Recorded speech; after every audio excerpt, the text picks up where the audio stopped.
Flash, qui des FARDC et de la MONUSCO a tué 2 enfants dans les territoires de Djougou par un bombardement? Bonjour, bonsoir. Nous vous saluons de partout où vous êtes en train de nous suivre. Abonnez-vous, likez, partagez. Restez connectés avec nous pour essayer de comprendre et de suivre avec nous la réalité des choses qui sont en train de se passer. Suivez-nous en boucle sur Facebook, YouTube, TikTok et nos comptes Instagram. S'il vous plaît, est-ce que nous pouvons nous arranger cette semaine d'avoir nos 100 cas sur TikTok? Cette semaine, est-ce que nous pouvons avoir 100 cas sur TikTok? Essayez de faire abonner plusieurs personnes. Est-ce que vous pouvez nous aider que nous arrivons au seuil des 100 cas aussi sur YouTube? Alors, c'est à vous la suite. Alors, qu'est-ce qui se passe? Nous sommes les 12. Aujourd'hui, nous sommes les 15. L'événement s'est passé le 12 décembre 2025. Une opération militaire conjointe de la MONUSCO et la FARDC était prévue dans le territoire de Djougou, où on disait qu'on devait attaquer des bastions de CRP, les gens de Thomas Lubanga.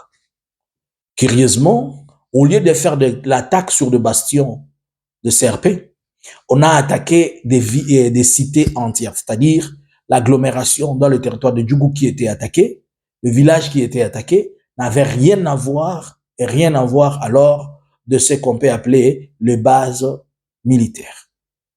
Pendant cette attaque, durant cette attaque, des hélicos d'assaut, des MiG de type de fabrication ukrainienne et russe, Mi-24, je pense, ils ont attaqué à l'arme, à des tirs de mortier, des tirs de, communément on peut appeler des tirs de missiles. Et c'est là, ce qui est arrivé, 2 enfants ont péri. 2 enfants ont été bombardés par ces hélicos. La FARDC qui dit que c'est la MONUSCO. La MONUSCO dit que c'est la FARDC.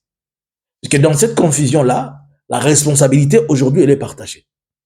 Les 2 hélicos ont bombardé ça a détruit une église catholique a été touchée. Plusieurs centres, plusieurs commerces ont été touchés. Au moins 6 boutiques ont été détruites. Des commerçants par les tirs de bombardement des hélicoptères, je précise. Et par ce même événement, 2 maisons de civils ont été touchées. Au moins 6 civils ont été grièvement blessés. 2 enfants tués par le bombardement, des enfants de moins de 10 ans.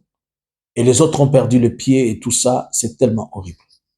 Toute la question maintenant, est-ce que la MONUSCO, elle qui est censée protéger la population, est-elle aussi partie prenante pour faire du mal? La même population qu'il est censée protéger, c'est la même population qui l'attaque. Jusque-là, aucun communiqué de la FARDC dans cet axe-là. J'attends encore le porte-parole de la FARDC écouter ces mensonges comme d'habitude. Vous le savez, comment il ment, comme tout le monde du gouvernement. Ainsi, il ment pour appuyer son frère Luboya et protéger ce que Luboya est en train de faire. Comme aussi il y a des rumeurs qui disent que Luboya va être bientôt le chef d'état-major, alors il faut peut-être couvrir X et Y. Voilà pourquoi j'ai essayé de regarder, cette information n'est pas sortie. Mais la société civile dans le territoire de Djougou s'est plaint et la société civile est en train de dire comment on est arrivé à cela. La MONUSCO est venue en opération. Est-ce que nous allons dire que la MONUSCO a été erronée? On lui a donné de mauvaises informations. Elle ne savait pas. Est-ce qu'on lui a dit que c'est dans cette cité-là que se trouvaient les CRP? Et est-ce que ça appartient à la MONUSCO vient en appui aux FARDC dans ce qu'ils sont en train de faire? Est-ce que la FARDC qui lui a donné les informations dont il n'a pas vérifié? Pouvons-nous dire que c'est un incident isolé ou bien c'est un incident ciblé? Rien ne peut dire que c'est un incident isolé puisque il y a eu plusieurs frappes. Ce n'est pas une seule frappe qui a fait ça. Il y a eu plusieurs frappes, ainsi donc il y a eu, je vous parle aussi d'une église catholique qui a été touchée. Je vous dis en même temps que des paysans ont été touchés. Et jusque-là, les gens ont fui dans tous les sens. On va revenir pour vous dire où ils sont regroupés, et sont-ils déjà retournés chez eux, ou comment ça se passe. Et les familles qui ont perdu les 2 personnes-là, ils n'ont pas encore, on ne sait pas s'ils ont retrouvé les corps de leurs enfants pour les enterrer, ou comment ça s'est passé. Mais la situation, elle n'est pas du tout bonne, et nous nous questionnons, et on doit se questionner maintenant sur ces opérations conjointes FARDC et MONUSCO. Chaque fois qu'il y a une opération conjointe FARDC et MONUSCO, il y a une bêtise qui doit arriver. La fois passée, on avait attaqué les camps de déplacés. Cette fois-ci, on attaque les civils. Et les CRP, on ne les retrouve pas. Ils vont nous dire que les CRP étaient à l'église catholique. Vont-ils nous dire que les CRP étaient dans ces boutiques? Vont-ils nous dire que les CRP étaient dans le village? Et c'est comme ça. Même si les CRP étaient dans le village, devraient-ils l'attaquer avec des bombes, sachant que c'est une agglomération remplie de déplacés et pas seulement des déplacés, mais une population civile nette qui n'est pas dans les conflits et surtout qui sont main vides. Tout reste à clarifier dans le temps et dans le jour. Mais pour le moment, nous pouvons juste vous dire que la situation, elle est encore un peu en suspense dans ce sens.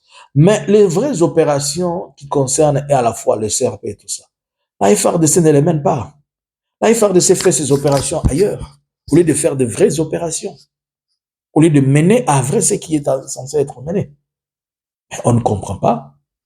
Nous gardons d'abord le sang-froid, pas le sang-froid, nous gardons d'abord cette situation en bloc comme elle est, mais nous allons revenir pour vous dire ce qui s'est passé. Et là, il faudrait que quand même les responsabilités soient établies.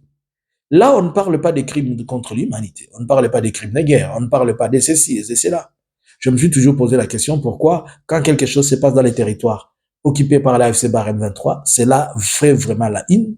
Mais quand c'est dans les territoires de Djougou et qu'il y a dans les territoires d'Ituri et que les gens meurent, on n'en parle pas. On est arrivé là comment? Comment on est arrivé à autoriser que ceux qui meurent dans les territoires occupés par le gouvernement, ils vont au paradis, on ne peut pas parler d'eux, mais ceux qui meurent dans les territoires occupés par l'AFC, c'est ceux qui vont en enfer, qu'il faut réclamer leur mort. Avez-vous entendu Mouyaya parler de cela?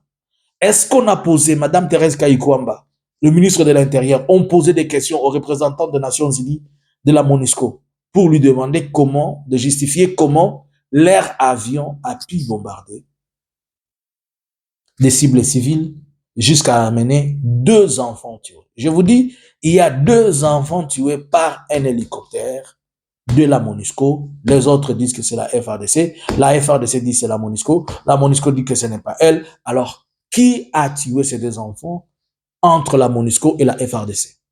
Mais tous ceux qui ont toute les locaux, c'est-à-dire la société civile, elle parle des hélicoptères de la MONUSCO qui est venu appuyer ceux de la FARDC. Alors, nous allons y revenir, mais nous attendons quand même qu'on nous dise qui sont les responsables et que les excuses soient faites et qu'elle nous explique dans quel contexte le pilote, on lui a donné des mauvais coordonnées, on lui a dit de ne tirer là où il fallait pas, ou bien il y a toujours eu un problème entre ceux qui émettent les informations et quoi. Peut-être c'était un FARDC qui lui donnait les positions, il lui donnait ça soit en français. Les avions qui sont pilotés, ils sont pilotés par les Ukrainiens et peut-être le RIS. Et il était peut-être difficile à ces derniers, les pilotes, d'entendre, si ce n'était pas dans sa langue, on lui disait tirer ici et lui va tirer peut-être ailleurs. On ne sait pas. Nous sommes en train de prendre des scénarios possibles. Il est possible par mésentente de langage, ou bien ils n'ont pas si vraiment maîtrisé ce qu'ils étaient en train de dire. Ainsi donc, ils ont attaqué d'autres cibles au lieu d'attaquer les cibles essentielles. Alors, il faudrait aussi que la FARDC et la MONUSCO prennent ceci comme un élément pouvant les permettre prochainement de bien travailler et d'améliorer le travail, améliorer leurs services, améliorer tout ce qui est demandé pour éviter que des cas similaires ne soient posés.